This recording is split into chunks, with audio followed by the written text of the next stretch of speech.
Hey guys, I'm so excited for this episode. If you're a wellness coach, do not go anywhere because you need to listen to this woman. She's going to give us the lowdown on contracts. We're also going to talk about how to protect our brand, all those things that you are desiring and you want to know from an expert lawyer.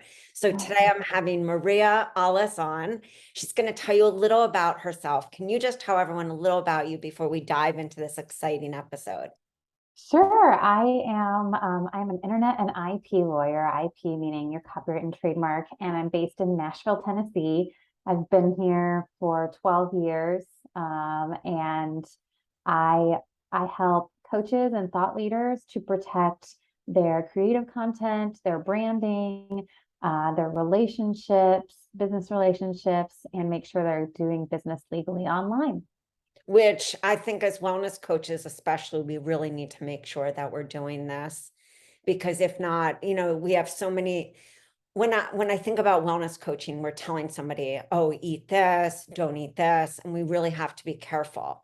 So why don't we dive into those coaching contracts? These scared the bejesus out of me because I didn't want anybody to think that I was like creating too much of this boundary. I know that sounds crazy, but in the beginning stages of my business, I was like extremely scared. Oh my God, they're going to have to fill out these additional contracts. But later I started to see how important it was. So Yeah. let's talk about these contracts a coach needs. Yeah. And a lot of it comes down to, practicing what we preach because I know a lot of coaches talk about boundaries, but a lot of coaches are very giving. And so there's this mindset thing that happens when it's your business and your contract where we don't know how somebody's going to feel if we present them with a contract. We don't want to be too, what's the word? Not confrontational, but too assertive. Pushy. Yeah, pushy. We don't want to put a document in front of them with a bunch of legalese. They get scared and then they ghost us.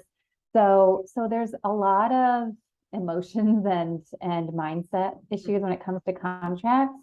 But if you peel all of that back, truly all a contract is it's there to make sure you and the client are on the same page in terms of who's paying what, in terms of what you're going to be doing for them so that they can't come back and say, wait, I thought we were going to be doing this, or, it eliminates confusion. So lessen the anxiety and get with the contract. Yeah. So what are the contracts that say we're having a person who's doing one-on-one coaching? What type of Mhm. contracts do you suggest for one-on-one coaching? Is that any different actually from group coaching? Yeah, so what it would come down to there is just a difference between what you're providing and, in the group setting, if there's another platform that you're using, like a Facebook group or a Voxer is a part of it, spelling out what goes into that package as Mhm. opposed to when you're doing one-on-one coaching, what goes into that package. And then if somebody's doing a group, when do you typically suggest to your clients that they provide this contract? If Is it you're right doing a when group, somebody buys? yeah, I think, as one when they're in that buying process, so many people are used to seeing if it's a group coaching program, sometimes, I mean, even depending on the size of the group, it might be depending on how you have your cart set up or Your your website e-commerce set up. setup? Yeah, it might be a click to agree. Now, I'm all about, efficiency and having your privacy policy on your website and that kind of thing. I'm hesitant to say to use a click to agree in a group coaching setting because you actually want them to look at it. You don't want them to just click a box and be like, okay, great, I've got a coach, because you want them to really understand what's included. So keeping that in mind, that's what's important, so that everyone knows what's being performed and what's included.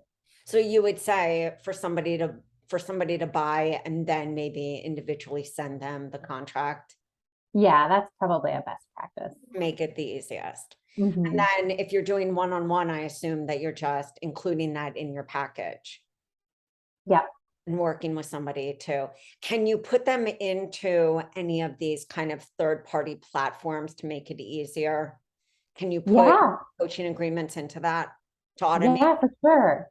I mean, there are options. So there's Dubsado, that's a popular one, HoneyBook, those types of platforms, absolutely. You can use them so that it auto populates what's included in, your diamond package versus your sapphire Right. package or whatever it is, so that I it pops bet it you could right even in. do that if people are checking out like in Acuity. I bet you can put your contract right in there as well. I know a lot of Yep. coaches use Practice Better, and I'm assuming Yep. then can be done. All right, Yep. wonderful. So we've gone Yep. to that. So we have the contracts for your coaching, and then we have the contracts on your website. Let's talk Yes. about those contracts on the website. Yeah. So on your website, there are two kind of main contracts or policies that we're talking about. The first is your terms of use. Sometimes people say terms of service. They're really the same thing, in that footer of your website. And the other is privacy policy. The terms of use are really a contract between you and the user or the person viewing your website. And it can vary. If you're selling products on your website, your terms of use, you'll want to have a refund policy. You'll want to have, if it's a physical product, your disclaimers on, if you use this in an incorrect way, or if you get injured, that type of cover your Off your behind stuff. butt. Yeah, yeah, exactly. But also things like, this is not medical advice and that kind of stuff. Always check with your doctor before starting something new. That kind of stuff is more in the terms of use, whereas the privacy policy is more of here's the information that we collect from you, and here's what we do with it. Mm. There have been a lot of laws in recent years that kind of crack down on this. It's really more for if you're selling your users information. A lot of coaches aren't really doing that. Yeah. So, I but hope you they're not do, doing that. yes, right, right, right. But yeah, that's the purpose, is to make sure you have a policy that makes clear to your user the type of information you're collecting, whether it's actually information that they're inputting, like their email address, or if you're tracking them with a Google Analytics, tracking their IP address or something, letting them know that you're tracking that and how you're using it. I've heard of a platform like Termly. Do you suggest that people go there, or is it really important to work with somebody like yourself? It depends. It depends on your comfort level. There are platforms like that you can pay. I think it's a monthly fee, and if the law is updated, then they'll update your policy. I would say just know, I know not everybody wants to do this, but read it to make sure that it makes Right. sense to you, because if it doesn't make sense to you, it might not make sense to the user. And do you have it where people can personally work with you? Yeah, absolutely. I also have some templates for sale on my website, but Okay. yeah, I'm happy to work with folks on terms of use and privacy policies and coaching contracts. All that stuff to All have. that stuff, all that good Okay. legal stuff. What are some of the biggest mistakes that coaches make around their contracts? To me, it is not drilling down enough on the services that are included, and that comes back to boundaries, because coaches are, I'm not a coach, I'm a legal advisor, I guess you'd say, but my Enneagram is 2, like I'm the helper.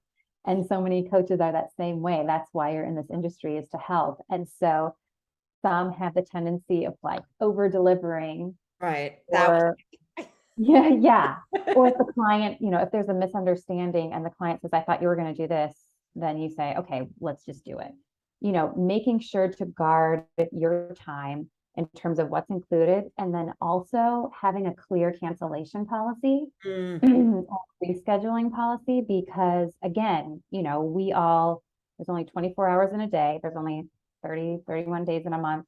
If you block off time and devote it to a client, you are closed off from adding business in on that day. You know what I'm right. saying? Yep. So it's treat yourself the way that you would treat, you know, And have it clearly defined. yes, absolutely. I mean, would you say that good practice in the beginning of working together is actually going over this contract? Oh, that's an interesting idea. I don't think it's a bad, I don't think it's, yeah, I mean, I think maybe not the entire contract, Right. but certainly, how to get, best ways to get a hold of me. Here's what you can expect on a daily or weekly Cancellation policy. basis, cancellation policy, those things for sure. I love that. I love that. I think making it the simplest for each coach and trying to visualize what that looks like when you're doing a group, what that looks like when you're doing one-on-one. Let's get to contracts or forms that you need for affiliate links. What do we need Mhm. to know? Because I know lots of coaches have Amazon stores, lots of coaches um, do affiliate links of other people. What does need to be said on your website or I in a think, blog post? yeah, I think the most important thing to remember is that the FTC, gosh, FTC, FCC. I shouldn't mix that up, but I think it's FTC. They have said that when it comes to affiliate links or even sponsored, sponsored stuff, that on your website, you should have that little disclaimer Mm, where your affiliate links are, not on a separate page.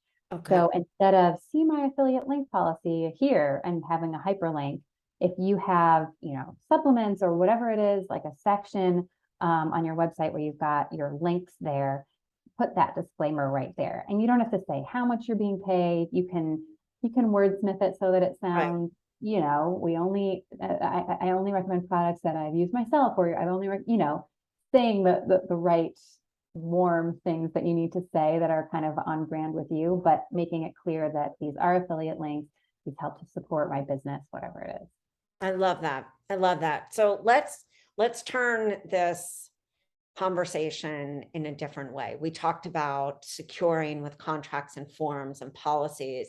Let's talk about making sure that you are building a brand that you're protecting. Mm-hmm. So what is really the essential steps to protect your brand? So in terms of your brand, a lot of times your brand might be your personal name, right? Your actual name. It might also be something like um, it might be a more unique, A wellness with Rachel. yes, yes, exactly, exactly. And so the thing that I tell people that is always like glass breaking, light bulb going off is that you can use the TM symbol even if you don't have a registered trademark. You don't have to wait until you have a pending or registered trademark to use the TM symbol. Now, what does that do? That shows that you consider that name to be your trademark. And also, because a lot of people don't know the difference between TM and R, they see that TM and they think, "Ooh, she's got her name Oh, trademarked. wow. I better hands off that one." And so use that TM symbol because it can really help you, ward off would-be copycat. Right. And so that brings me into a great question. So we're talking about brand and we think about coaches having their own programs, having their own content. When Mhm. somebody does copy, and I'm seeing this a lot on like Instagram, when somebody does copy your entire profile, what can you take any legal action? I mean, it's Instagram, so it's like I think at most you're reporting it. But I want to talk about that, and then I want to talk about somebody else taking your program. Yes. Okay. So are you talking about when someone creates like an imposter account that they're pretending to be you? Yes. Yeah. Okay. Has been incredibly It- frustrating lately. Well, and this is happening left and right. I mean, I So feel much. like a few years ago it was like, oh, every once in a while, but now it's like left and right, All it's the happening. time. So let's talk about it. Yes. Okay, here are my tips in this scenario. Number one, make sure that your picture, your little Instagram picture is your face because it is so hard, even if you report it to Instagram, sometimes if it's your logo and it's a logo that's not registered with the trademark office, they don't really Oh, wow. Right. I don't if care. it's your face, there's a whole procedure where, you can send a copy, you can take a picture of your ID, show that that's you, and then they will take the imposter Oh, wow. down. So that's why it's good to use your face instead of a logo or instead of like a really tiny, maybe full body shot, make sure your face is visible. The other thing is, I mean, work to get that blue check mark. Not everybody can do that, but it helps.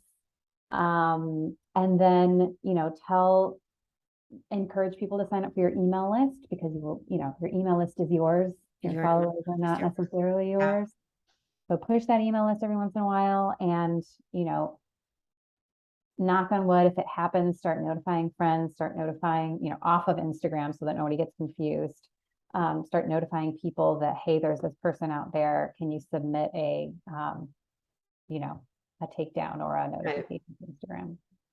So really, I mean, really what it sounds like is which is why I think it's so important to have your list, because you can have your social media gone in a day. Yep. And not even for impersonation, just social Right. media sides too. And Yep. that's why I'm such an advocate for having your list. Your list, they would always say, is like your wedding list. Yes, that's a good one. I like that. So let's talk about if a coach, because I always hear these coaches say, I'm so scared that somebody's going to steal my program. What can they do to ensure, that this is not going to happen to the best of their ability? I know that there's always going to be something that happens that is really one of those crappy situations, but what can a coach do to ensure that they have a good, healthy copyright going? Yeah. So I think the first thing to understand is the difference between an idea and an actual protectable copyright. So an idea, I have two kind of go-to examples. One is Uber and Lyft, right? Same thing, same idea, different execution, different logos, maybe different interface when you open the apps. My other example is that Amy Porterfield and Jenna Kutcher, they're two really popular marketing gurus. They each have a course on building your email list, right? The idea for a course on building your email list is not what's protectable there. What's protectable is what's in the program, the videos, the worksheets, the text and graphics and images and things that go into the actual building out of the course, not just, I have an idea for a program. Right. So that's the first part of it, is determining, okay, have they actually taken part of my program? That's a problem. Or have they taken an idea for a program and kind of made it their own? That's when you have to kind of say, it's still, even when you can tell that someone has taken it, it still stings, but it's not the same type of legal issue that it is if someone actually takes your content. And so putting a copyright, like in the footers, like putting a copyright at the end and the beginning of the content, what would you suggest? Yeah, so definitely putting a copyright notice on any worksheets and videos is a great idea. Also, there's an option of registering that content with the Copyright Office. It's relatively inexpensive. The Copyright Office does have tutorials on how to register content with the Copyright Office. So you can go through there. Of course, you can hire an attorney to help if it's kind of overwhelming, but they do have, like I said, tutorials on the Copyright Office website. And when you do that, let me back up. If you don't register with the Copyright Office, you still have rights. You can still stop someone if you found out that they're copying. Right. But if you register it, you can stop someone, and you're legally entitled to get your attorney's fees, and you're legally entitled to get at least a certain amount of money, as little as $750 per infringement of your work, and up to, in really extreme cases, like $30,000 per infringement. Wow. So you hope it doesn't go to a lawsuit, because that can cost more than $30,000. A lot of money. Right, a lot.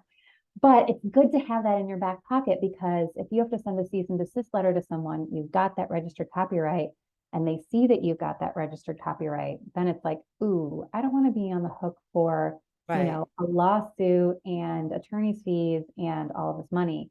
So they're more likely to pay attention.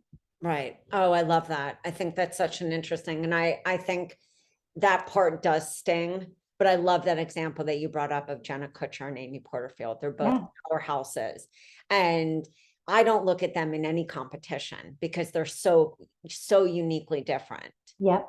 And of course, our programs and our courses are going to be so uniquely different because we're different people. Yes. So what would you say? Would you say, when we're talking contracts, we're talking policies, we're talking copyright, we're talking protecting our brand, what are some other areas that we don't think about when we think about protecting our brand? I think it's important to remember, when you are creating content or adding content on your website or with marketing or whatever it is, if you have a podcast, if you have a YouTube show, making sure that any stock music, images, graphics, photos, that those stock things are properly sourced. So you're going to legitimate websites.